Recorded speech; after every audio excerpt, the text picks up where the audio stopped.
Pessoal, boa noite. Nós vamos começar aqui a edição de novembro do Pensar Mineiro. Meu nome é Estênio Barbosa, eu sou nefrologista em Divinópolis, juntamente com a doutora Janaíne Paixão e o doutor Sérgio Aiton, a gente está organizando o Pensar Mineiro nesse ano de 2020. O Pensar Mineiro foi criado em 2009, uma seção anatomoclínica, criada, promovida pela Sociedade Mineira de Nefrologia, tem como objetivo a integração dos nefrologistas do Estado e do Brasil, né? Desde 2019, desde o ano passado, a Sociedade Mineira já está transmitindo online o Pensar Mineiro. Esse ano de 2020, devido à pandemia, a gente está fazendo a transmissão, né, o evento totalmente online. Então, a gente está conseguindo atingir boa parte dos nefrologistas de Minas Gerais, do interior, da capital, e nefrologistas do Brasil inteiro. Lembrando que as nossas sessões elas ficam gravadas, pessoal, na página do YouTube da Sociedade Mineira de Nefrologia. Então, convido a todos a depois entrar na página da Sociedade Mineira para assistir as sessões anteriores e assistir a essa sessão que vai ficar gravada. Queria muito agradecer aos participantes que aceitaram participar com a gente, a doutora Cláudia Ribeiro, o doutor Vinícius Sardão Colares e o doutor Stanley Almeida, por estarem com a gente participando. No final, pessoal, da nossa sessão, a gente vai abrir um espaço para perguntas, tá? Então, quem quiser fazer algum comentário ou alguma pergunta, eu peço só que use o chat para indicar que quer fazer a pergunta, que quer comentar, e aí a gente pode abrir, tá? Para os participantes no final. Bom, então vamos começar, pessoal. Eu gostaria de convidar a doutora Cláudia Ribeiro para participar. A doutora Cláudia Ribeiro, ela é nefrologista, assistente preceptora da residência médica de nefrologia da Santa Casa de BH, mestre em clínica médica pela UFMG. Então, a palavra é toda sua, doutora Cláudia. Boa noite a todos. Boa noite, pessoal. É com muita saudade que eu estou aqui hoje, participando do Pensar Mineiro, com muita satisfação. Me sinto honrada de estar aqui hoje, né, para trazer o caso clínico. Espero que todos tenhamos um ótimo momento de compartilhamento de conhecimento, né? Eu vou apresentar o caso de hoje.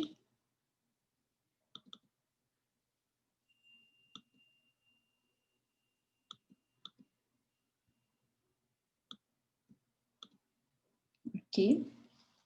Bom, nosso caso é um caso bastante interessante. É uma mulher de 27 anos, natural residente em Diamantina, Minas Gerais, supostamente rígida, completamente assintomática, até 2018, quando evoluiu com um quadro de pré-eclâmpsia ao final da primeira gestação.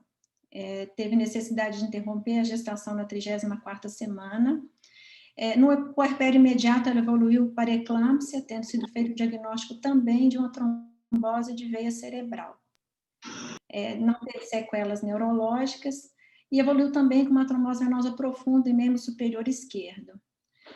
Desde então, essa paciente vinha em uso de anticoagulante oral, ela usava Xarelto, em acompanhamento com a neurologia, com a reumatologia lá na sua cidade, e em agosto de 2020, ela foi internada em Diamantina com um quadro de uma cefaleia intensa, holocraniana, sem déficits visuais, sensitivos ou motores, uma hipertensão arterial e uma urina espumosa, o quadro progressivos, todos esses sintomas, de 6 meses de evolução e acompanhados de piora da função renal. Ela foi admitida, então, lá em sua cidade, no dia 24 de agosto, onde ela recebeu lá enoxaparina, amlodipino para controle da pressão, chegou a receber hidroxicloroquina, foi pulsada com metilprednisolona, tomou 1 grama no dia 24 de agosto e também no dia 26 de agosto, recebeu ivermectina como profilaxia para estrongiloidíase, e então veio transferida para a Santa Casa de Belo Horizonte no dia 27 de agosto com proposta de biópsia renal, que não era disponível na sua cidade. De história familiar, ela tinha positiva os pais hipertensos e cardiopatas, sem muitos detalhes, negava tabagismo ou etilismo. E ao exame físico, a admissão na Santa Casa, então no dia 27 de agosto, ela apresentava um ótimo estado geral, lúcida, orientada, Os sinais vitais, uma pressão de 160/80, uma frequência respiratória de 18, cardíaca de 90, saturando bem em ar ambiente, anictérica, corada, hidratada, febril, murmúrio vesicular fisiológico, respiratório nada digno de nota, em aparelho cardiovascular apenas a hipertensão, nenhuma outra alteração ao exame, a palpação abdominal também nada digno de nota, sem edemas naquele momento em que ela chegou para nós na Santa Casa. E trazia para a gente alguns exames laboratoriais. Em 2018, ela tinha de dezembro um exame de urina com uma proteinúria, uma albuminúria, sem outros elementos anormais, a não ser cristais de urato amorfo 3 cruzes, uma creatinina de 0,9 e uma relação albumina-creatinina de 676 miligramas por grama de creatinina, acredito eu que no contexto da evolução da pré-eclâmpsia, esses exames foram realizados. Ela tinha um anticoagulante lúpico positivo fraco, uma antitrombina 3 de 109%, anti-RNP menor que 5, anti-SM normal também. Ela tinha positivo, então, nesses exames, um anti-RO positivo de 240, anti-LA negativo, tinha um FAN reagente 1 para 160, um pontilhado nuclear. Doutora Cláudia? Oi? Só um segundinho, a gente está com um problema, Cláudia. O pessoal que está tentando entrar não está conseguindo. A gente está tentando resolver. Eu pedi para a senhora esperar só um minutinho. Espero e volto para apresentar, não tem problema. Tá bem, para a gente resolver aqui. Eu peço a todos para aguardarem, pessoal. Peço desculpas. Tá jóia. Resolver.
Cláudia,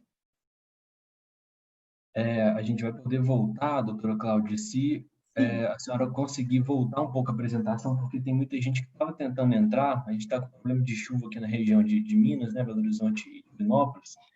Então, se a senhora conseguir voltar um pouquinho a apresentação para que quem não viu o começo conseguir ver, por favor?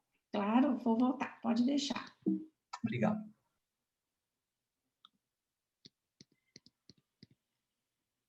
Então, vamos lá. Boa noite a quem está entrando agora, quem está conseguindo participar com a gente do Pensar Mineiro.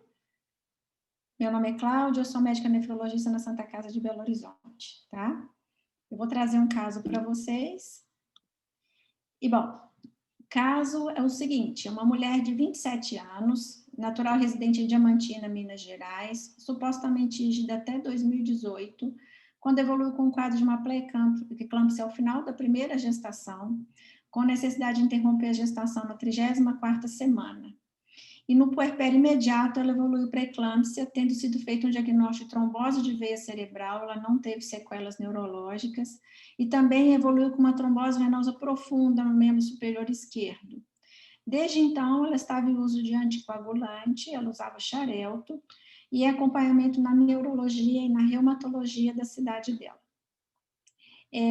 Veio até agosto de 2020, quando ela foi novamente internada em Diamantina, com um quadro de cefaleia intensa, holocraniana, sem déficits visuais sensitivos ou motores, associado a um quadro de hipertensão arterial.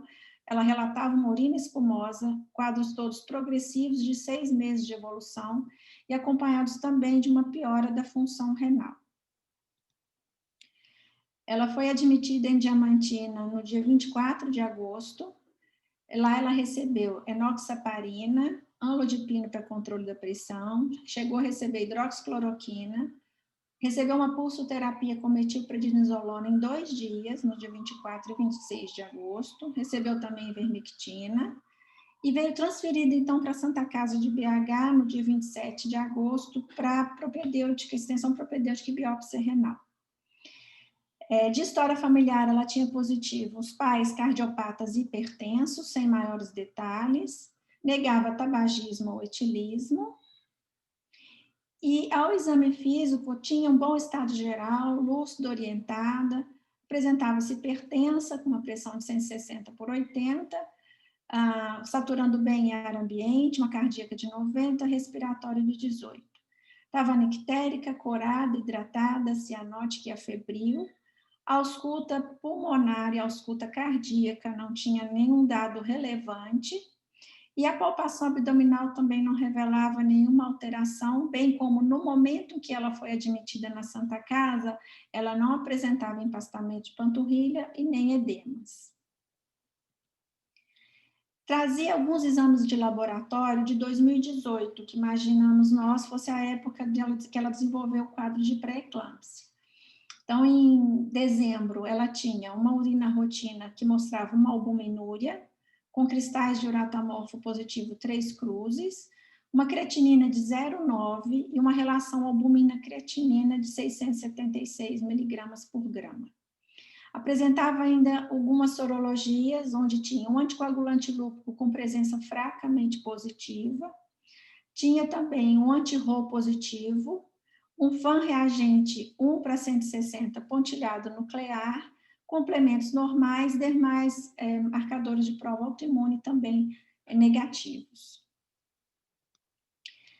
Já em 2020, ela trazia exames também de junho desse ano, com presença de anticoagulante lúpico positivo, tinha um FAN ainda núcleo reagente 1/320, um anti-DNA e ANCA-PIC negativos, mantinha uma proteinúria no exame de urina rotina, também uma hematúria com alguns cilindros hialinos.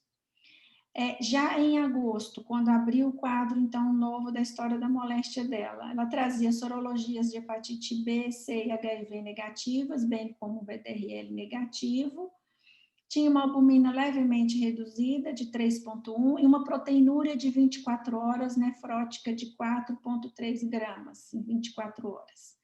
Ela já tinha, nessa época, então, uma creatinina de 5,62, um sódio normal, um potássio 4,6, a ureia de 70, perdão, que faltou um número. Tinha uma eletaforese de proteínas também sem alterações. No dia 29 de agosto, uma ureia de 154, uma creatinina de 6,16, com um coagulograma normal. Tinha um ultrassom de rins e vias urinárias realizado em sua cidade também, mostrando rins de contorno, topografia, mobilidade e dimensões normais, sendo 10,79 centímetros à direita e 9,54 à esquerda, com uma ecogenicidade discretamente diminuída bilateralmente, uma relação córtico-medular também discretamente diminuída de ambos os lados, sem nenhuma outra alteração, dilatação, cálculo ou cistos. Durante essa internação, a paciente permaneceu com níveis tensionais controlados, às custas, obviamente, de antihipertensivos, sem doses exageradas, sem queixas específicas, recebeu anticoagulação com heparina não fracionada apenas, tendo em vista que ela tinha essa programação de realizar a biópsia renal, e recebeu também uma terceira dose de metilprednisolona no dia 28 de agosto. E, posteriormente, ela foi mantida com prednisona 60 miligramas por dia, até a realização da biópsia renal, que foi no dia 31 de agosto, então. Bom, até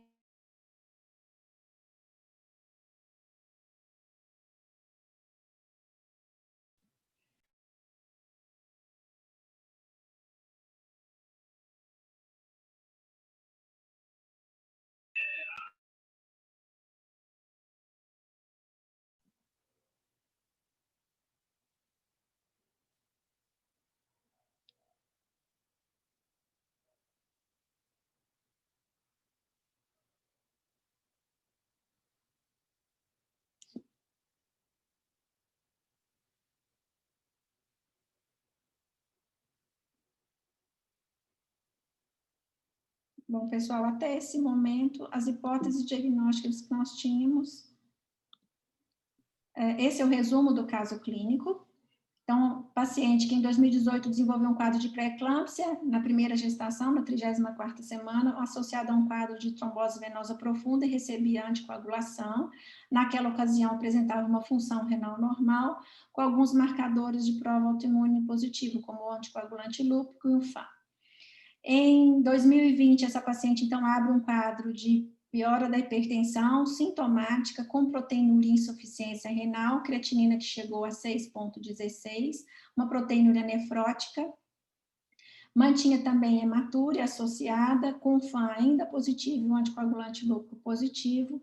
É uma paciente que recebeu metilprednisolona e recebeu anticoagulação, apresentava rins ainda de tamanho adequado e foi submetida, então, à biópsia renal no dia 31 de agosto de 2020. As nossas hipóteses diagnósticas no caso, até a realização da biópsia, eram essas. Então, agora passo a palavra para o Dr. Vinícius, nosso debatedor.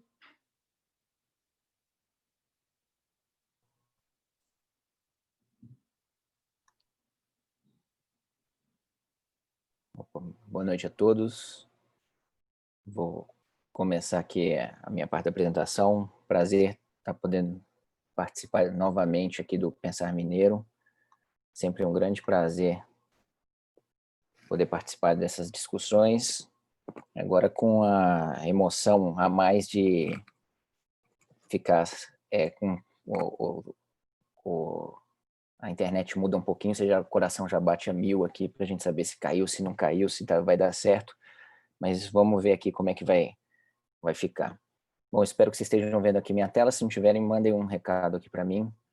Bom, então, para a história, fazendo um resuminho de novo aqui, 27 anos, teve um episódio de eclâmpsia e 2 eventos de trombose venosa, uma cerebral, uma TVP, estava usando xarelto, e 2 anos depois, evoluiu com cefaleia, hipertensão, proteinúria e piora da função renal. Foi feito um pulso de metil, e de exame, a paciente tinha uma albuminúria e hematúria, não era muito expressiva, 12 eritrócitos por campo. Em 2018, ela tinha um anticoagulante lúpico com uma presença fraca, mas já em 2020, 1,4, uma presença moderada. Tinha um FAM positivo, não tinha nenhum sinal clínico de lúpus pela história. Uma síndrome nefrótica, agora com uma proteína de 4,2 gramas de albumina baixa, não tem dado de colesterol, não tinha edema, mas provavelmente uma síndrome nefrótica, uma creatinina bastante elevada, já em níveis dialíticos aí 5,6, evoluindo para 6,5, e ultrassom com hiperecogenicidade leve. Então são esses dados que a gente tem. Eu não tenho dado de hemólise, de plaquetopenia, fundo de olho, pensando numa hipertensão maligna, mas aparentemente não é o caso aqui. Então vamos fazer a discussão. Primeiro vamos começar nas causas de trombose, né? A gente tem várias causas de trombose, causas médicas, pós-cirurgia, idade do paciente, traumas, doenças mieloproliferativas. A gente tem e a presença do anticoagulante lúpico. A gente tem o uso de drogas, não tinha nenhuma história de uso de droga anticoncepcional, nenhuma droga contraceptiva, que é bastante comum. Não tinha história de estar usando quimioterapia, não tinha nenhuma história comportamental de etilismo, de tabagismo, paciente obesa, também a gente não tem esses dados, causas genéticas que a gente vai pesquisar nesses pacientes que fazem trombose, e causas mistas aí que podem dar trombose tanto arterial quanto venosa. Tá? Bom, então vamos começar a fazer uma discussão da síndrome do anticorpo antifosfolípide. E a síndrome de anticorpo antifosfolípide, eu vou chamar de SAF a partir de agora, ela é caracterizada por eventos trombóticos venosos e também arteriais. Então, isso é bastante interessante, que quando tem trombose arterial, diminui bastante o leque de doenças que podem causar trombose arterial. Tem causas obstétricas, perda fetal, principalmente depois da 10ª semana de gestação, porque a placentação fica ruim, com várias microtromboses na placenta, o feto fica menos oxigenado e acaba tendo perda fetal. Abortamento de repetição, também por alteração placentária, a gente vai considerar mais de 3, eu vou mostrar mais para frente. como tem diminuição de oxigenação, restrição de crescimento fetal intrauterino e também por questão vascular, né, a pré-eclâmpsia é um quadro comum, principalmente pré-eclâmpsia e eclâmpsia. Então, a gente vai caracterizar a SAF nesses dois grandes grupos clínicos, evento trombótico e evento obstétrico. A síndrome anticorpo fosfolípide ela é uma miríade de sintomas de lesões que podem acontecer. A SAF pode dar lesão valvular com tanto estenose quanto insuficiência valvar. A gente pode ter quadros de microangiopatia trombótica com presença de hemólise intravascular e aí aumento de DHL, plaquetopenia, anemia, aumento de TGO. Clinicamente, muito comum a presença de livedo reticular, o exame físico. Pode também ter eventos macrotrombóticos, como estenose de artéria renal, e levando a quadros hipertensivos mais severos por estenose ou mesmo disfunções renais mais graves. Quadros cognitivos, convulsão, cefaleia, podem levar também por microtrombose, muito comum déficit cognitivo nesse grupo de pacientes. A gente vai ter plaquetopenia crônica nesses pacientes e a nefropatia do antifosfolípide, que são lesões principalmente caracterizadas por lesões vasculares intrarrenais.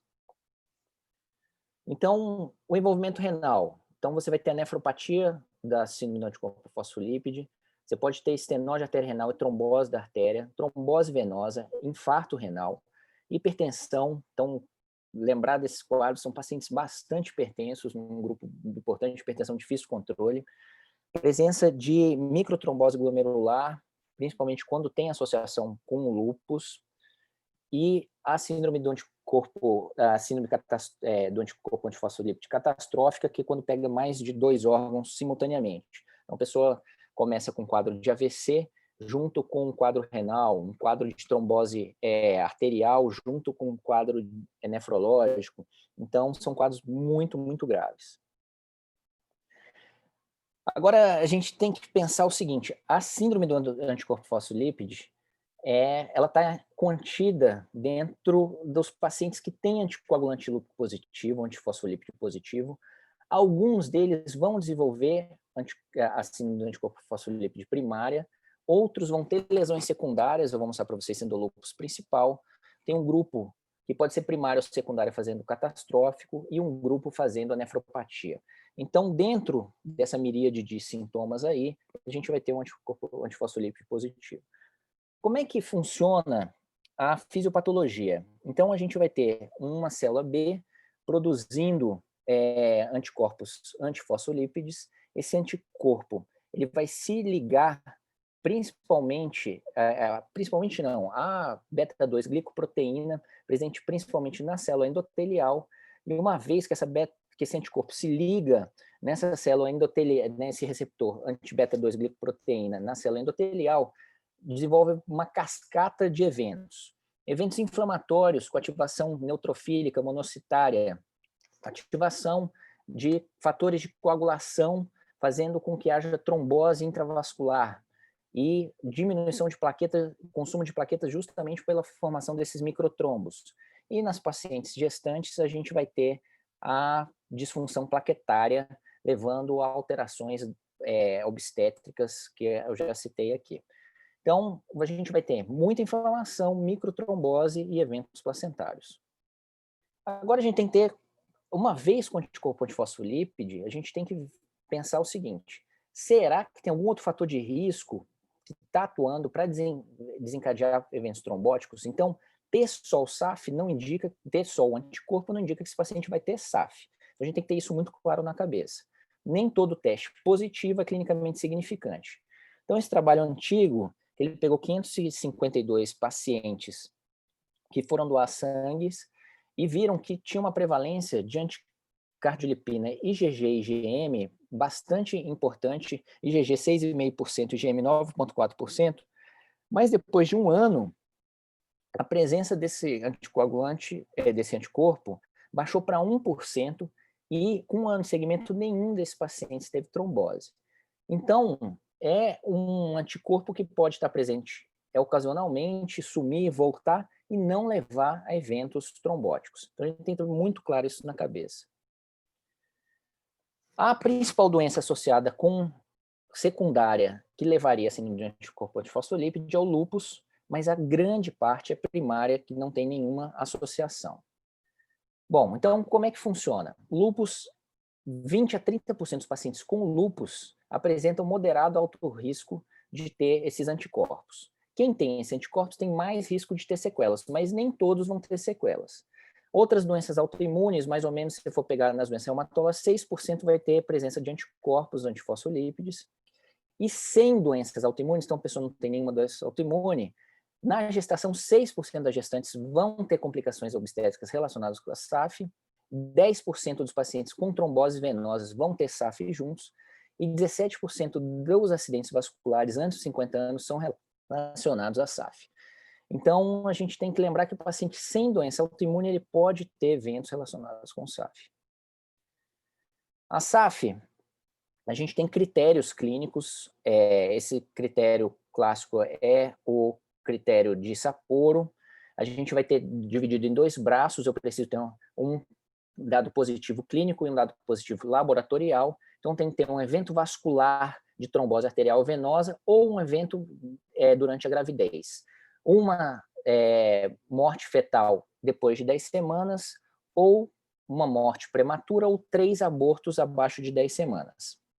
Critério laboratorial é a presença dos anticorpos, anticardiolipina IgM-IgG, o anticoagulante lúpico ou o anti-beta-2 glicoproteína. Só que a gente tem que lembrar como esses anticorpos eles são voláteis, eles podem estar positivos ou não dentro da população normal, a gente tem que repetir com 12 semanas, com 3 meses, a gente tem que repetir para dar o resultado positivo. Então, uma dosagem só não fecha critério. Como é que funciona o teste do anticoagulante lúpico? O anticoagulante lúpico é o que melhor se relaciona com eventos clínicos. Então, a gente tem que sempre dosar o anticoagulante lúpico. Ele tem mais associação com evento clínico do que o anticorpo anticardiolipina e que o anti-beta-2 glicoproteína. A gente tem que lembrar o seguinte, que o paciente não pode estar em uso de anticoagulante, nem varfarina, nem heparina, nem os anticoagulantes novos, diretos, o paciente pode estar em uso, que vai dar falso positivo. Então, o paciente não pode estar usando isso daí. A gente vai considerar os anticorpos, tanto anticardiolipina quanto anti-beta-2, quando estiverem em altos títulos. Então, geralmente, acima de 40 unidades vai ser positivo, ou percentil 99, dependendo do laboratório. Aqui a gente considera entre 20 e 40 intermediário, mais de 40 a gente considera altos títulos, tá? Então, título baixo, abaixo de 15, abaixo de 20 é negativo. Então, a pessoa pode ter o teste positivo, mas ter o teste baixo a gente vai considerar negativo. A partir desse, você ter o critério clínico de Sapporo e ter junto o anticoagulante lúpico, ou junto o anticorpo, a gente vai ter que fechar os critérios de acordo com a probabilidade desse paciente ter um evento. Então, paciente que tem um anticoagulante lúpico positivo, ele é o paciente que tem mais sintoma clínico, então ele é um paciente de alto risco. Então, ele pode ter baixos títulos de anticardiolipina, de beta-2. Se ele tem o evento clínico mais um anticoagulante, ele é de alto risco, alta chance de ter SAF. Moderado risco é aquele que tem um anticoagulante lúpico negativo, mas tem títulos moderados a altos dos anticorpos. E o baixo risco, aquele paciente que é negativo do anticoagulante lúpico, tem baixo risco. E aí a gente vai ter que fazer critério clínico, ver se o nosso paciente se encontra em qual categoria, e a partir de então traçar uma estratégia de tratamento nesse grupo. A gente tem que lembrar que para fazer o screening desse paciente do anticoagulante lúpico, qual é a característica mais comum? Ele tem um TTPA alargado. Esse paciente não tinha TTPA alargado,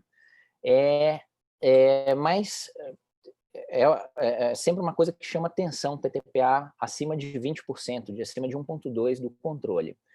Outro teste para fazer é o teste da veneno da víbora de Russell, que você vai colocar esse paciente, ele impede a anticoagulação via um 10A. Então, ele vai prolongar essa anticoagulação aí.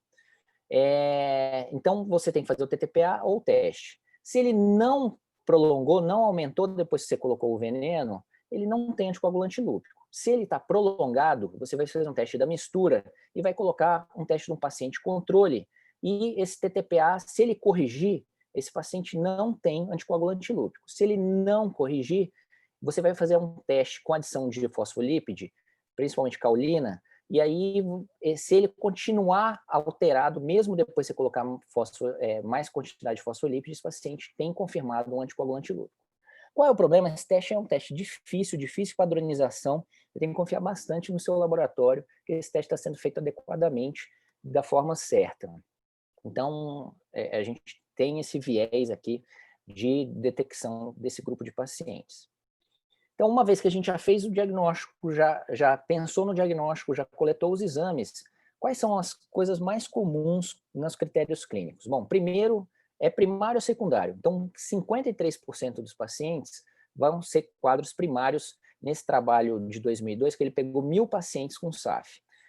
Lúpus, 36%, e depois vão ter outras doenças. Sjögren, artrite reumatoide, mas bem mais incomum. Então, outras doenças reumatológicas também podem dar. Mas, então, a gente vai lembrar de SAF primária e depois em lúpus. Das características desses 1.000 pacientes, a trombose venosa profunda foi o quadro clínico mais comum, que ele encontrou em 31% dos pacientes, que é um quadro que tem, nosso paciente também tem, mas trombocitopenia é extremamente comum, a gente tem que sempre lembrar paciente com trombocitopenia e esse tipo de evento, porque justamente ele vai utilizando a plaqueta nessas formação desses microcoágulos, dessa coagulação intravascular, e aí ela está sempre trombocitopênica. A porcentagem nesse grupo aí de 21%. Mas levedo reticular, AVC, tromboflebite superficial pode ser, perda fetal, anemia hemolítica, então tem várias coisas que podem acontecer. Quando a gente vai para trombose periférica, de novo a TVP é mais comum, mas a gente pode ter evento em braço, evento em perna, trombose de jugular, menos incomum, mas pode acontecer. Então, nossa paciente tinha uma TVP, um evento comum. Manifestação neurológica, cefaleia, enxaqueca, muito comum, 20%, AVC em 20% praticamente, AIT também, pode ter epilepsia, trombose venosa cerebral, um evento bem mais raro, 0,7% nesse grupo de 1.000 pacientes, mas também pode ter evento central. Então, o nosso paciente tem 3 desses eventos neurológicos nesse grupo aí. Pré-eclâmpsia e eclâmpsia, bastante comum, 10%, ele pegou só as mulheres que engravidaram no período, pré-eclâmpsia em 10% desse grupo que ele seguiu, e eclâmpsia em 4%. Então, outra coisa muito comum é o quadro de eclâmpsia nesse grupo de paciente. Quando a gente vai ver pacientes com envolvimento renal, que é o nosso caso, o que chama atenção nos pacientes que têm envolvimento renal? Um grupo um pouco mais velho, tem envolvimento renal, 34 versus 41 anos, hipertensão arterial, 22 versus 57%, então lembrar desse grupo hipertenso, anticoagulante lúpico positivo, 48 versus 92%, então quando tem sintoma clínico, anticoagulante lúpico fica positivo, e hipocomplementemia, que está positivo aí praticamente em 30%, 40% dos pacientes que têm envolvimento renal. Então, no grupo renal, então um pouquinho mais velhos, 41 anos, mais hipertenso, anticoagulante positivo e complemento baixo. Nossa paciente era relativamente jovem, 27 anos, uma paciente hipertensa grave e com anticoagulante lúpico positivo. Agora falando um pouquinho da nefropatia da SAF. Então, a nefropatia da SAF é quando eu encontro na biópsia uma nefropatia vascular, então tem uma vasculopatia, e o paciente, desculpa, não é na biópsia, é no quadro clínico. Então, o paciente tem uma nefropatia vascular associada com hipertensão, IRA ou doença renal crônica, proteinúria, pode haver hematura, geralmente não é de grande monta, não é muito importante. Proteinúria geralmente é não nefrótica, em alguns casos aí pode ser nefrótica, então não impede ser nefrótica. Nosso paciente era nefrótico, tinha hematúria, tinha uma doença renal crônica, era hipertensa. E outra coisa muito comum nesse grupo com nefropatia é a presença de MAT. Aqui a gente não tem nenhum evento clínico de MAT aparente, não tem DHL alto, não tem hemólise, não tem anemia. Então, aparentemente, a gente não tem MAT associado, mas tem todos os outros critérios. Quando a gente vai para esse grupo, é muito difícil encontrar resultado de biópsia com SAF. Então, como é que é a biópsia no paciente com SAF? Então, você vê, em 2010, tem um trabalho aqui com 10 pacientes com biópsia, e a gente vê o seguinte, 4 eram membranosas, 2 microangiopatia trombótica, 2 eram lesões de nefropatia crônica já, e 2 eram lesões mais agudas. E a gente vê que a proteinúria é geralmente abaixo aí de 3 gramas, mas aí a gente tem alguns pacientes com proteinúria nefrótica, como é o nosso caso. Os pacientes que têm proteinúria mais alta, um paciente, esse paciente número 7, ele já chegou com creatina de 12, e associação com microangiopatia trombótica, aqui no nosso caso. Falar só esse slide de microangiopatia trombótica ela tem um espectro muito grande, desde a angiopatia primária adquirida, das infecciosas, por exemplo, pós diarreia por Shigella, né? Mas vários outros patógenos podem dar. A gente tem as hereditárias, que você tem mutações no complemento, e a gente tem as secundárias. Então, secundária a gente pensa logo em HELP, que é bastante comum, né? A gente tem as induzidas por drogas, a gente tem também as doenças glomerulares, que podem dar microangiopatia, e a gente também tem a SAF e o lúpus, e a síndrome do antifosfolípido catastrófica também dando microangiopatia secundária. Então, é uma possibilidade para esse paciente, mas eu não tenho nenhum estigma de microangiopatia para poder avançar nesse diagnóstico.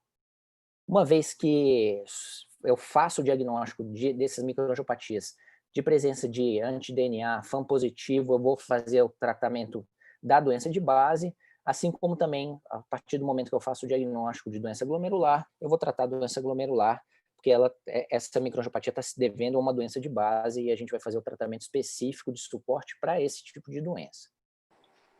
Bom, será que essa paciente tem lúpus? Então, eu estou colocando aqui os novos critérios de lúpus. Então, para ter um critério de lúpus, hoje em dia, pela Associação de Reumatologia, a gente tem que ter um FAM positivo mais de 1/80. Se for negativo, eu não posso dizer que esse paciente tem lúpus. Se for positivo, eu vou ter que usar outros critérios. Então, o nosso paciente tinha um FAM positivo. E aí eu vou dar uma pontuação de acordo com os eventos que ela vai tendo. Então, nossa paciente tinha... será que ele tinha evento hematológico, leucopenia, trombocitopenia, hemólise? Então, se ela tiver trombocitopenia pela SAF, ela já entraria com critério, mas eu não tenho isso, ela ganharia 4 pontos. Uma vez que essa paciente biopsia e já tem classe 3 ou 4, ela já ganhou 10 pontos, que é o que precisa para fazer o diagnóstico de lúpus. Então, uma vez com nefrite lúpica, um FAM positivo, você já fecha a característica, o critério de lúpus, que ela já fez 10 pontos. Essa nossa paciente tinha uma proteinúria acima de 0,5, então ela ganhou 4 pontos. Ela tem, até o momento, então, 4 pontos. Se o Stanley falar para a gente que ela tem um lúpus classe 3 ou 4, realmente a gente pode fechar o critério de lúpus para ela.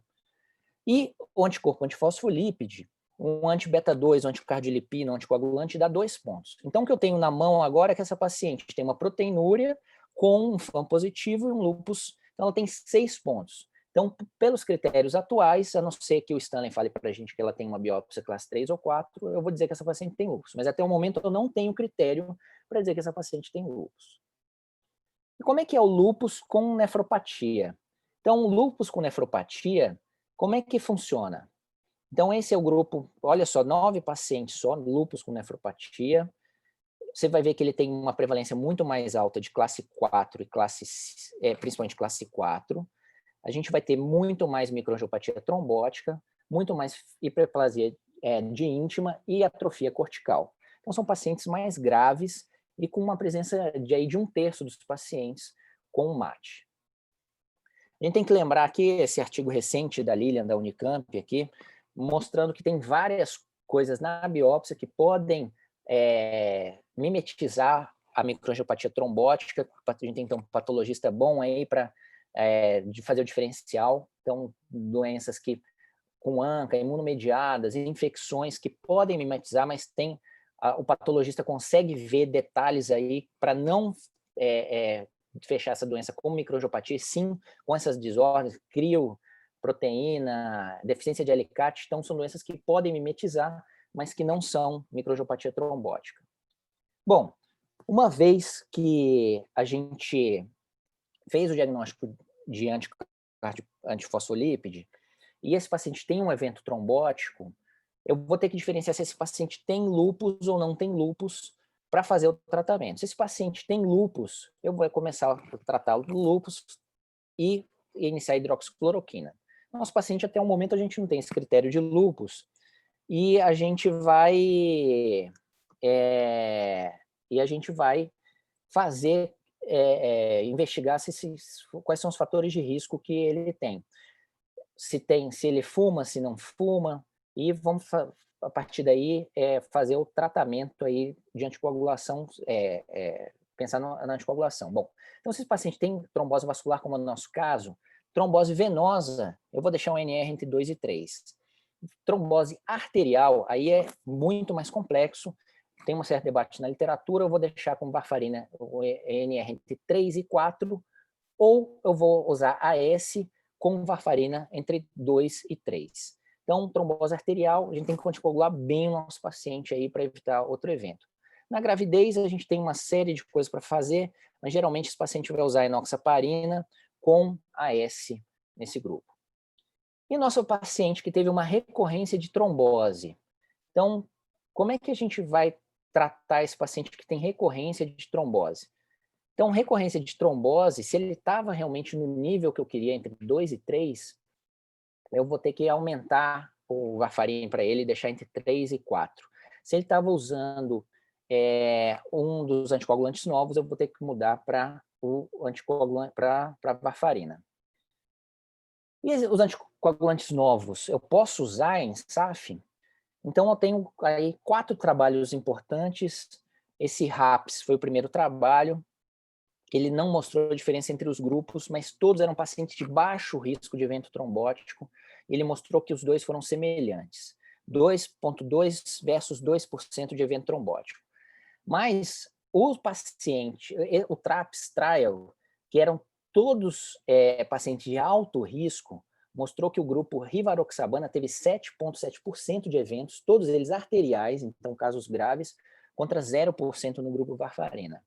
Esse trabalho do Ord-Ross, mostrou que no grupo rivaroxabana teve mais eventos, 4 versus 2%, e uma recorrência maior de AVC no grupo rivaroxabana. Esse trabalho, o AstroAPS, ele mostrou que usar a pixabana numa dose, e ele foi um trabalho interessante, porque no meio do caminho ele teve que mudar no clinical trials, porque ele começou com a pixabana 2,5 2 vezes ao dia, aí esse grupo começou a trombosar, aí ele mudou para 5 gramas 2 vezes ao dia, justamente porque ele começou a ter muita trombose. Então, 5 gramas, 5 de 12 em 12, é uma possibilidade, esse trabalho ainda não saiu, mas 2,5 2 vezes ao dia não dá para usar nesse grupo de pacientes. Então, até agora, eu acho que a gente não tem nível de evidência suficiente para usar, deixar esses pacientes com os novos anticoagulantes, tá? Então, varfarina ainda é o de escolha nesse grupo. Só a última coisa, só a gente lembrar de lúpus com anticoagulante lúpico, o que vai ser importante nesse grupo é o seguinte: pacientes mais hipertensos, com creatina mais alta, com mais anticoagulante lúpico e uma presença grande de classe 4 nesse grupo 3 e 4. Então, paciente com lúpus e SAF é um grupo mais grave, mais hipertenso, que vai chegar para você com a creatina mais alta. Bom, então quais são as minhas hipóteses para esse paciente? Eu acho que esse paciente tem um diagnóstico de síndrome do anticorpo antifosfolípido. Eu tenho 2 eventos trombóticos venosos, eu tenho 2 dosagens de anticoagulante lúpico com valor moderado. Quando a gente vai naquela tabelinha, a gente vê que esse paciente tem anticoagulante lúpico positivo, com presença de trombose, ele é um paciente de alto risco de realmente ter SAF. Agora, será que esse paciente tem SAF com alguma outra coisa? Então, acho que esse paciente tem SAF com uma nefropatia do antifosfolípide. Ele tem proteinúria, hematúria, disfunção renal. E hipertensão, é uma hipertensão que parece ser uma hipertensão moderada para grave. Eu não tenho sinais de hemólise pela história. Então, esse paciente, a princípio, não tem MAT, e eu não sei se esse paciente tinha plaquetopenia antes, mas então eu acho que esse paciente tem SAF com nefropatia da antifosfolípide. Agora, ele pode ter um quadro de lúpus que está abrindo agora também, porque ele já tinha um FAM positivo, mas eu não tenho critérios para classificá-lo ele com lúpus com o que eu tenho na mão agora. Ele tem um FAM positivo e ele pode ter feito uma rapidamente progressiva, uma classe 4, com ou sem crescente, associado a um grupo, a um paciente que tem uma síndrome de anticorpo antifosfolípide. Então, é uma possibilidade. Mas é estranho porque ele não tem queda do complemento para pensar numa classe 4, tem um anti-DNA negativo. Então, isso me fala bem contra esse paciente ter uma nefrite lúpica, mas a gente nunca vai dizer não, né? Então, eu acho que dentro do que eu tenho à mão, hipertensão maligna eu nem citei aqui, porque a princípio esse paciente não tem hipertensão maligna, não tem critério para síndrome hemolítica urêmica, CHU, MAT. Então, eu acho que são essas as minhas hipóteses que eu faço nesse momento aí. Ótimo, doutor Vinícius. Muito obrigado. Excelente aula que você apresentou para a gente. Eu gostaria de chamar agora o doutor Stanley. O doutor Stanley de Almeida Araújo. Ele é médico patologista do Hospital das Clínicas da FMG e do Instituto de Nefropatologia de Belo Horizonte. O doutor Stanley vai mostrar para a gente a biópsia do paciente.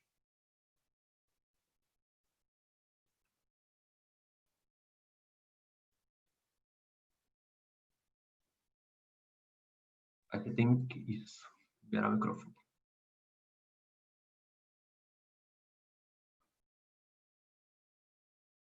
Seu áudio ainda não tá bom, não.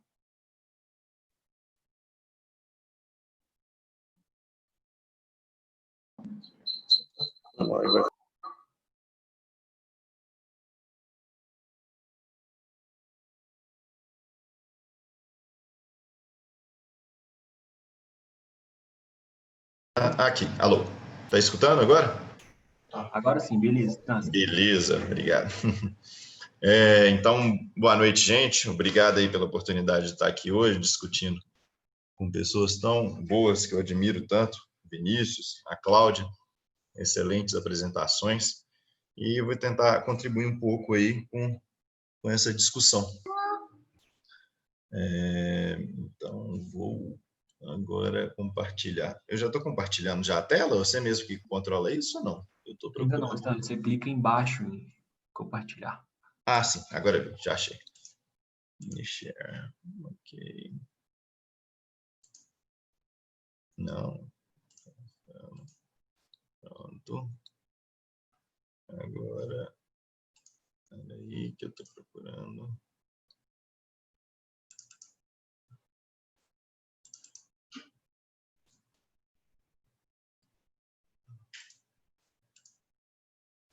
Sim. Não. Cancela. Todo mundo está vendo minha tela já ou não? Agora sim, beleza. Beleza. Ok. Então, a maneira que eu enxerguei o caso aí, né? Uma das maneiras que o paciente se apresentou seria isso, né? Uma investigação da proteinúria aí no caso, né? A gente sabe que a biópsia renal é uma ferramenta muito importante, né? Nessa avaliação clínico-laboratorial para poder determinar a causa, né, dessa proteinúria, né? Para mim, patologista, né?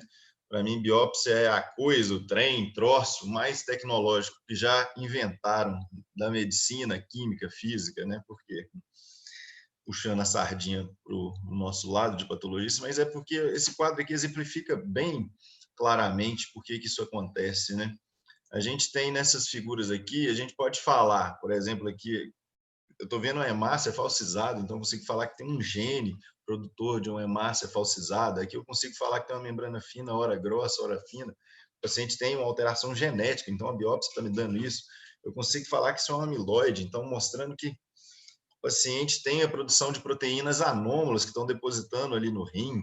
Consigo falar de hematúria, consigo falar de degeneração muscular com os cilídeos por mioglobina, falar de estado imunológico com formação de crescentes. atividade de interferon, né? Se o paciente tem HIV, um lúpus, se tem uma infecção, você tem um distúrbio metabólico, né? Ou até outros parasitas que podem parar ali na biópsia, ou outras coisas que às vezes até pouco descritas, né? Que o paciente tinha uma embolização por metilmetacrilato, aquela coisa que o Dr. Bumbum usou lá no Rio de Janeiro. Enfim, a biópsia é uma ferramenta muito importante. Então, quando a gente faz esse procedimento, um universo grande é aberto aí. E, no caso aí, a gente usa, né? São 4 metodologias para poder identificar a causa daquele dano. Microscopia de luz com colorações especiais, imunofluorescência, microscopia eletrônica e imunohistoquímica. Isso aí é essencial. Antes disso, né, a gente sabe que sem história clínica, a gente não trabalha muito bem, né? Então, o caso apresentado com história clínica, ele fica muito mais rico, né? Fica muito mais feliz. Essa aqui é minha pequenininha, que já vai fazer 3 anos, mês que vem, que é 3 semanas, né? E com a história clínica, a gente fica muito mais feliz de analisar o caso. Então, aqui a gente está vendo o caso. E o caso, olha o que apresenta para a gente já. A gente já consegue, esse é o tricrômico, né? A gente já consegue observar que tem uma extensa fibrose já nesse parênquima renal. Tudo de azul já é fibrose. Um rim normal seria esperado de não encontrar quase nada disso, né? Aqui, uma outra coisa muito interessante que a gente já consegue observar de longe, a gente tem um vaso arterial que ele já está fazendo aquelas laminações concêntricas, né? Um vaso com alteração de hipertensão, podendo até ter um componente microangiopático trombótico aí. Isso aí também é uma alteração que pode ser presente nisso, mas adiantando, né, já é um rim com bastante cronicidade. E aqui também na prata a gente consegue observar isso, que tem bastante fibrose, bastante atrofia e vasos arteriais muito hipertrofiados e espessados. Aqui a gente já tem alguns túbulos aqui no canto superior, já com cilindros hialinos, cilindros largos, né, mostrando já um grau de cronicidade aí presente nesse rim. Aqui novamente no PAS, mostrando esses vasos arteriais bastante espessados e aqui outra área com muita mais fibrose, muita atrofia tubular. Então, um rim bem crônico mesmo, né?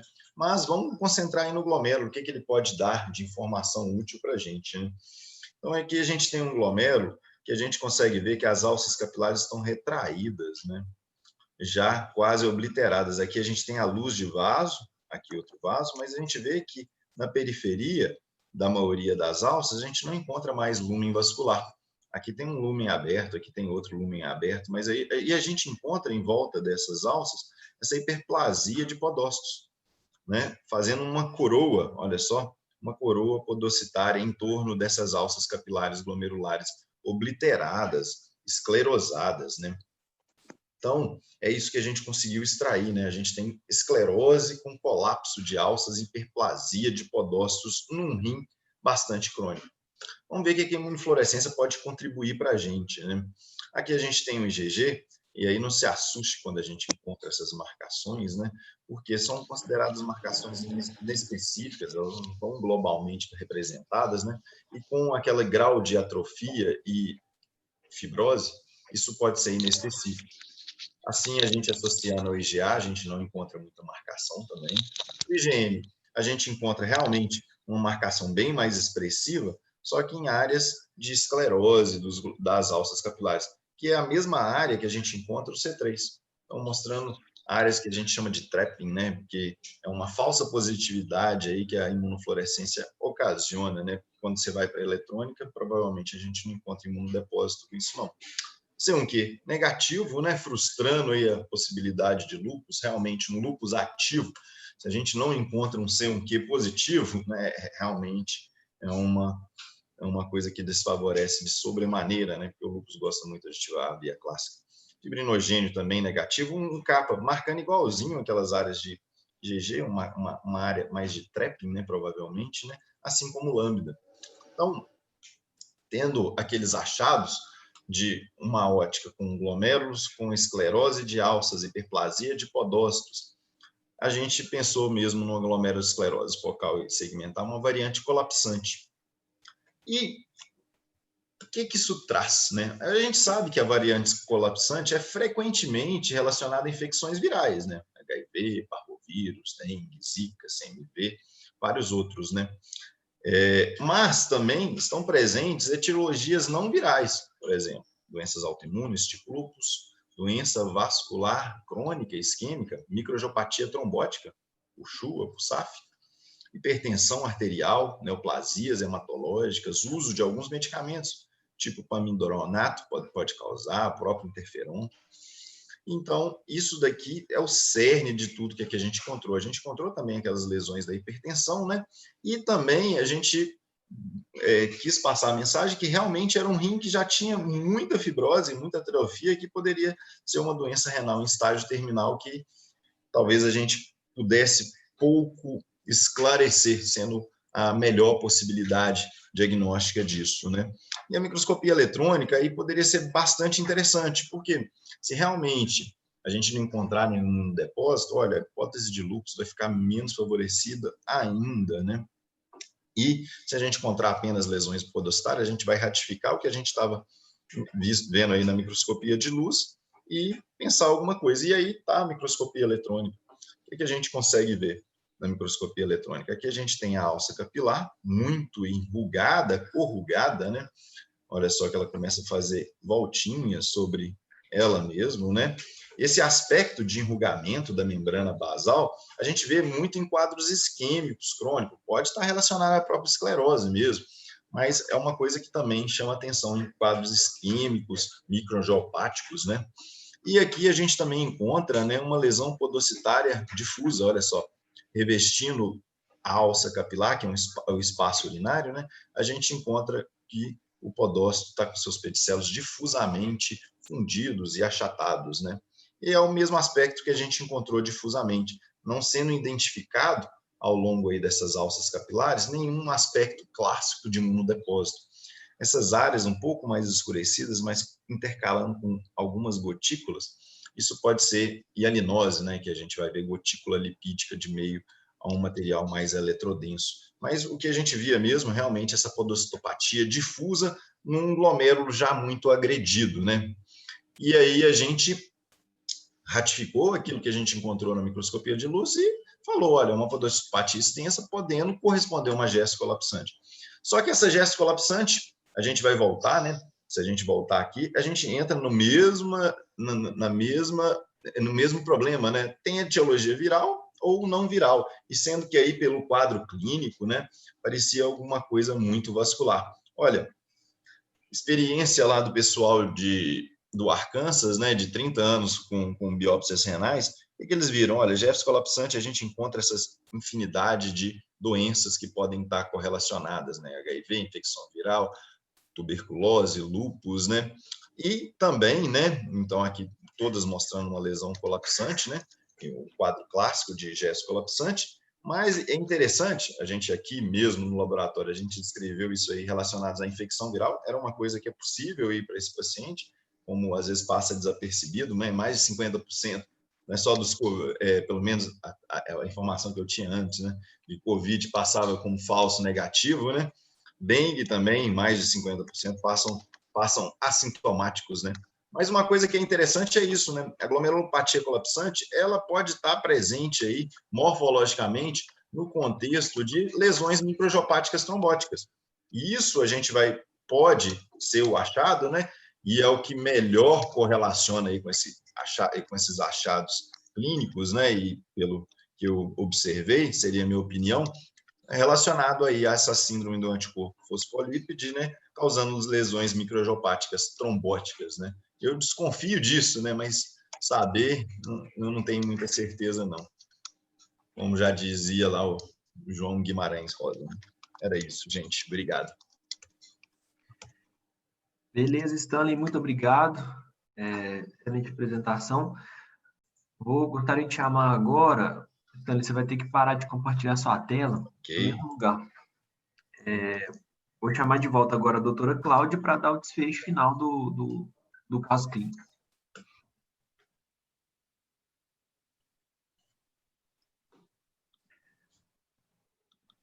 Doutora Cláudia, com a palavra.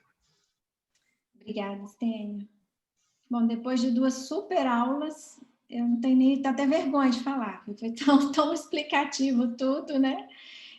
Mas o que eu achei mais interessante de trazer esse caso não foi pelo exatamente desafio diagnóstico, mas pela possibilidade da gente expor diagnósticos anatopatológicos variados dentro de uma mesma doença, né? E o que se mostrou junto com essa exposição do Stanley aí da Jéssica colapsante. Então, fazendo um resuminho rápido, né? O Vinícius falou muito bem sobre a síndrome.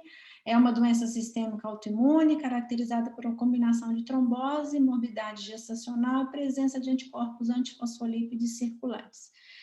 Como bem dito, ela pode ser primária ou secundária a outras doenças, muito associada ao lúpus, e até 50% das vezes vai causar alguma doença renal, podendo causar até quadros mais graves neurológicos ou a síndrome catastrófica, aí, confundida às vezes com CIVD, né, com a Shua, etc., né? Sobre os critérios diagnósticos, a gente precisa de pelo menos um critério clínico e um critério laboratorial. Dentro do critério clínico, principalmente os casos de trombose vascular, que pode ser arterial ou venosa, documentado por exame de imagem ou histologia. Uma morbidade gestacional presente, que vai desde abortos repetidos até parto prematuro e pré-eclâmpsia ou morte fetal.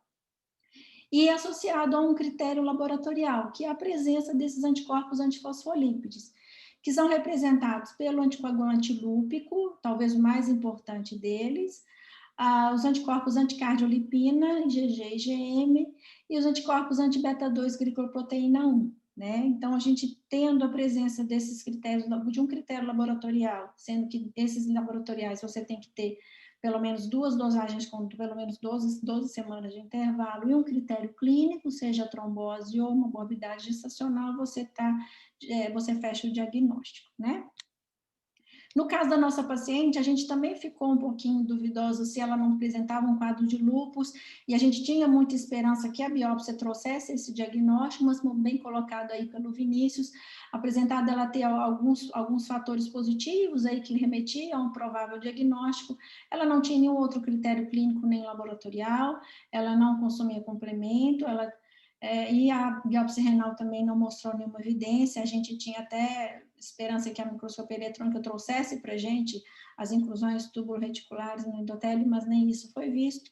Então, a gente descartou o lúpus com essa biópsia, tá? Em relação à fisiopatologia da doença, esses anticorpos formam uma família heterogênea de imunoglobulinas, geralmente imunoglobulinas direcionadas contra proteínas plasmáticas solúveis, que pode ser a própria beta-2 glicoproteína 1, ou até a protrombina, apesar dos pacientes desenvolverem manifestações trombóticas e não hemorrágicas, né, ligadas a fosfolípides de membrana.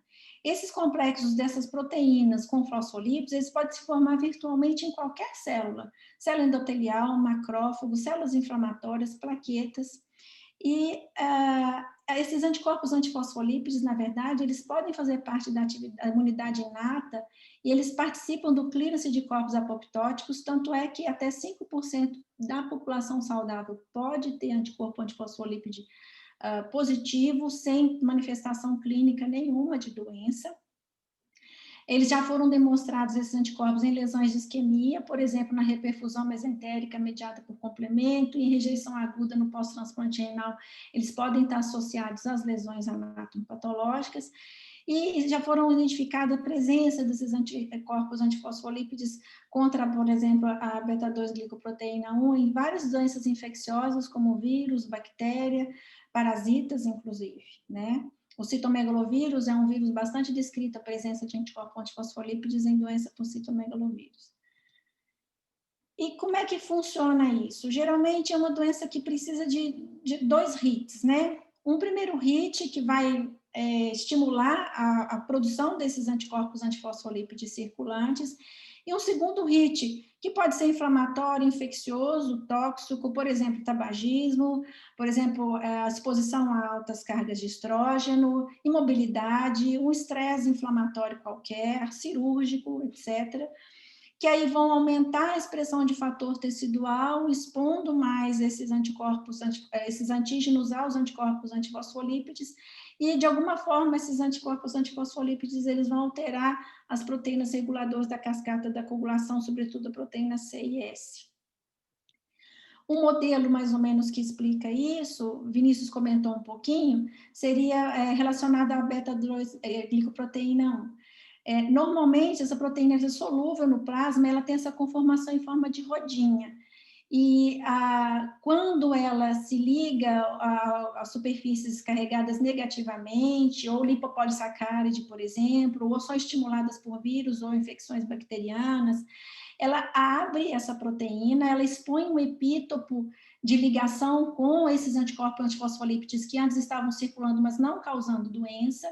E aí esse complexo anticorpo ligado à beta-2-glicoproteína vão se ligar aos fosfolípides de membrana, podem se ligar também a proteínas constituintes da parede celular, a anexina 2, a GP1 beta-alfa, e vão causar ativação e indução de status pró-inflamatório e pró-trombótico nessas células, né? Aqui é uma fotinha de microscopia eletrônica mostrando essa proteína solúvel fechadinha, né? E depois com o seu epítopo exposto ligado à imunoglobulina, ao anticorpo, tá? E a nefropatia associada à SAF, que foi bem falada pelo Stanley e pelo Vinícius aí, é basicamente uma nefropatia vascular, com lesões vasoclusivas de pequenos vasos associados à hiperplasia fibrointimal de artérias interlobulares, podendo formar trombos em artérias e arteríolas, e uma atrofia focal de etiologia basicamente isquêmica, né? E aí, dependendo da lesão vascular que você encontra, você vai ter manifestações clínico-laboratoriais um pouquinho diferentes. Então, você pode ter desde estenose da artéria renal, dos seus troncos maiores ou os pequenos ramos, causando hipertensão renovascular, geralmente uma hipertensão grave, de difícil controle sintomática. Você pode ter trombose, oclusão e estenose de pequenos vasos, causando infarto renal, que pode desde ser silencioso até sintomático, com hematúria, dor lombar. Você pode ter um quadro de microangiopatia trombótica renal, e aí evoluir desde que a hipertensão sistêmica, insuficiência renal e algum grau de proteinúria ou sedimento urinário com hematúria. Você pode ter um quadro de fibrose, hiperplasia, fibrose intimal, de as arteríolas interlobulares, e também evoluir com quadro de insuficiência renal e proteinúria de intensidade leve a moderada, até trombose de veia renal, com quadro desde síndrome nefrótica, que é quadros catastróficos, né, de trombose de veia renal principal. Então, a apresentação anatomopatológica, né, ela vai desde arteriolosclerose, hiperplasia fibrinitimal, a microangiopatia trombótica, a atrofia focal cortical isquêmica, até glomerulosclerose focal segmentar, com tireoidização tubular, são todas alterações anatomopatológicas que a gente poderia ver numa biópsia desse paciente. E a GES colapsante, de onde ela vem, né? Tradicionalmente associada à nefropatia por HIV, acho que é a primeira coisa que vem à cabeça quando a gente fala de nefropatia de GES colapsante, né? Em algumas séries relatam até 10 a 24% dos casos de ser idiopática, né? E caracteriza-se basicamente um paciente com apresentação de síndrome nefrótica e perda rápida da função renal, que foi o que a nossa paciente apresentou, né? Um paciente que evoluiu de função renal plena para a doença renal crônica pré-dialítica em 8 meses de evolução de doença, né? E quando a gente vai ver as doenças associadas com glomerulopatia colapsante, entre infecções, doenças autoimunes, malignidade, exposição a medicamentos, a gente encontra lá a nefropatia ou isquemia glomerular aguda, como causa de glomerulopatia colapsante, microangiopatia trombótica, infarto renal, atroembolismo, e acho que então nossa paciente se encaixaria aí nesse diagnóstico, né? A gente tem algumas outras publicações, por exemplo, em pacientes pós-transplante, desenvolvendo infarto renal, cuja manifestação final foi uma glomerulopatia colapsante. A gente tem esse trabalho também mostrando pacientes com lesões de GES concomitante à microangiopatia trombótica, em 33 pacientes, 19, né, 58% tinham a variante colapsante, né, então parece que é bastante associada a esse quadro de microangiopatia trombótica. E fechamos, então, o quadro da nossa paciente. Anatomopatologicamente, a paciente apresentava um quadro de uma esclerose focal segmentar colapsante, associada, muito provavelmente, à síndrome do anticorpo antifosfolípide, já que ela já apresentava critérios clínicos laboratoriais para tanto. Essa paciente, tive notícias dela, ela está em Diamantina, preparando-se para iniciar a hemodiálise, foi confeccionado fístula para ela, está em uso de anticoagulação com Marevan, e talvez é uma perspectiva de transplante renal para ela, e nós vamos falar um pouquinho disso no finalzinho aqui. Em relação ao tratamento, Vinícius também já apontou, vou passar rapidamente. Em relação à prevenção primária, é muito questionado se o paciente, por ter anticoagulante lúpico positivo, mas ainda não fechar critério diagnóstico na síndrome anticorpo antifosfolípide, e não ter apresentado um evento trombótico prévio, se esse paciente deveria receber tratamento ou anticoagulação. Então, parece que uma orientação seria de que esses pacientes, se tiverem alto risco, e alto risco na síndrome de corpo antifosfolípide, tem muito a ver com a presença desses anticorpos e principalmente o anticoagulante lúpico positivo, e se ele tiver um alto risco cardiovascular associado, sugere-se que esses pacientes recebam antiagregantes plaquetários, que eles não recebam anticoagulação full, mas que recebam algum grau de antiagregante. E que esses pacientes sejam submetidos à tromboprofilaxia em caso de eventos protrombóticos, como, por exemplo, cirurgia, assim, caso sejam acamados, então são pacientes de risco, devem receber tromboprofilaxia. Em relação à prevenção secundária, então, aqueles pacientes que já têm a síndrome diagnosticada, né, com um evento gestacional ou trombótico mais o laboratorial diagnosticado. O tempo de tratamento em que você vai anticoagular esse paciente vai depender da presença ou a permanência de fatores de risco. Então, fatores de risco inflamatórios, injúria física, como eu disse, se o paciente vai ser submetido à cirurgia ou não, se ele tem outros fatores de risco cardiovascular para a trombose, do perfil dos títulos de anticorpo antifosfolípides, então títulos mais altos e a presença do anticoagulante lúpico e a tripla positividade seriam situações de alto risco, e dependendo do sítio do tromboembolismo. Então, pacientes que têm trombose arterial, eles são considerados como mais graves, né? Aqueles que desenvolvem eventos cerebrovasculares também são considerados mais graves e seriam candidatos a receber anticoagulação, então, contínua, ad eterno, tá? A anticoagulação pode ser feita inicialmente no diagnóstico com heparina não fracionada ou baixo peso molecular, e recomenda-se que você use o varfarin mesmo, né, antagonista de vitamina K, para manter um RNI entre 2 e 3 nesses pacientes. Em relação aos anticoagulantes diretos, como bem dito pelo Vinícius, são menos estudos que comprovem eficácia, então ainda não há nada que corrobore o uso desses anticoagulantes para tratamento e prevenção dos pacientes com síndrome de corpo antifosfolípide. Em relação à hidroxicloroquina, alguns trabalhos mostrando que ele não tem eficácia em prevenir os eventos trombóticos nesses pacientes, exceto em pacientes com lúpus, mas aí no caso seria em relação ao controle inflamatório da doença como um todo, que seria a causa e o cerne da síndrome de anticorpo antifosfolípide. Então, somente nesses pacientes elas teriam uma indicação de uso da hidroxicloroquina nos pacientes com lúpus.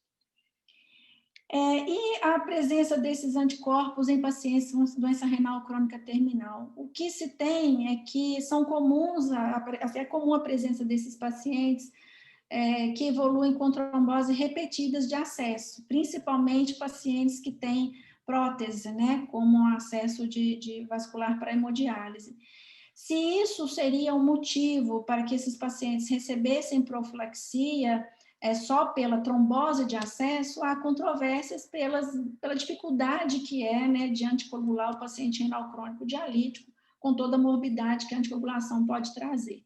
Então, fica aí essa questão. Ainda lembrando que esses anticorpos, eles são mais prevalentes nos pacientes pós-transplantados que evoluem com eventos trombóticos. Então, pacientes que têm anticorpo antifosfolípide ou que têm a SAF, eles sugere-se que recebam anticoagulação no peri e no pós-transplante, até porque a própria cirurgia do transplante pode ser um fator precipitante e funcionar como um segundo HIT, então que pelo menos eles recebam a tromboprofilaxia no peri e no pós-operatório do transplante, tá? Bom, pessoal, eu quero agradecer demais a oportunidade de estar aqui com vocês, morrendo de saudade de a gente poder se encontrar pessoalmente novamente, e à espera do nosso próximo Pensar Mineiro com muita ansiedade. Um beijo a todos, boa noite. Muito bom, doutora Cláudia, muito obrigado. Nós que temos que agradecer a você, Cláudia, ao Vinícius e ao Stanley por participar com a gente. Eu gostaria, pessoal, de abrir um momento agora para quem quiser participar, fazer alguma pergunta para os palestrantes. É só colocar aqui no chat e a gente abre o áudio, vocês mesmos podem abrir, só para a gente ter um controle aqui, tá? Vinícius, quiser fazer algum comentário depois do resultado aí da biópsia do Stanley, também fica à vontade. O caso, essa gesto colapsante aí, bem interessante, né?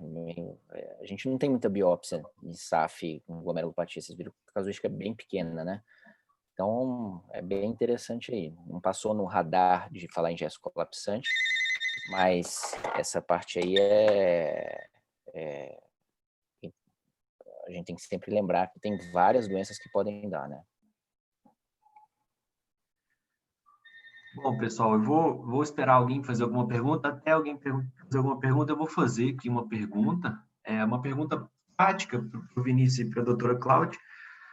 O diagnóstico de SAF é um pouco desafiador, né, gente? Às vezes o paciente ele já vai abrir o quadro com uma trombose. Nesse contexto, o Vinícius citou muito bem que a dosagem dos autoanticorpos, o paciente ele não pode estar anticoagulado. Na prática clínica, como fazer, então? Qual que é o melhor momento para dosar os autoanticorpos? No momento, sendo que o paciente ele vai ter que estar anticoagulado, por indicação.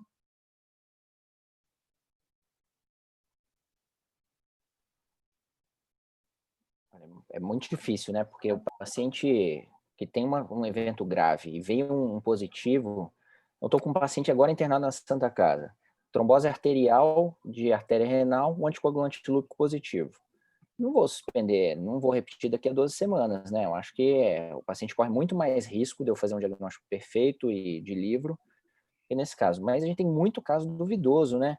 O paciente que fica borderline, que você não sabe se ele tem SAF mesmo. Aí eu acho que esse paciente a gente tem uma possibilidade de deixar ele anticoagulado menos tempo e depois repetir o anticoagulante lúpico. Então, o paciente que tem aqueles riscos lá, você colocou o paciente já estabeleceu de alto risco, acho que a gente pode ter mais liberdade em um evento trombótico mais grave, deixar mais tempo. Para aquele paciente que você está na dúvida, aí eu acho que a gente suspende e coleta os exames e vê para que lado esse paciente vai. Beleza, excelente. Acho que aqui o doutor Sérgio White vai ter uma pergunta. Sérgio, você vai ter que liberar seu microfone, que ele está no mudo aí. Parabéns, Cláudia. Parabéns, Vinícius. Parabéns, Stanley. Parabéns, Stênio também. Parabéns a todos. Fantástico.